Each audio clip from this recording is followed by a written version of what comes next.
राज्याचे माजी मंत्री मधुकर पिचड अनंतामध्ये विलीन। भावनिक वातावरणामध्ये अकोले तालुक्यामधल्या राजूरमध्ये नागरिकांनी पिचड यांना वाहिली आदरांजली। मुंबईच्या वांद्रेमध्ये भरधाव पोर्शे कारची गाड्यांना धडक। 19 वर्षाच्या तरुणाची अनेक गाड्यांना धडक। शनिवारी पहाटे 2:45 वाजताची घटना सीसीटीव्हीमध्ये कैद। नवी मुंबईच्या एपीएमसी मार्केटमध्ये आवक घटल्यानं कांदा 80 रुपये किलोवर। परदेशात निर्यात होत असल्यानं कांद्याचे भाव चढेच राहणार असा अंदाज।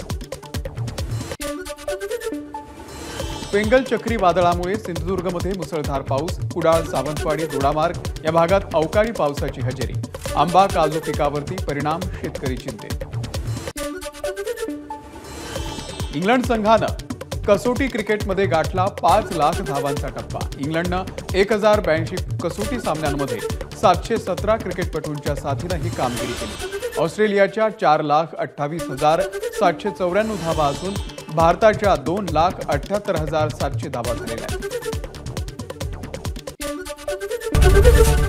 एबीपी माझा, उघडा डोळे बघा नीट।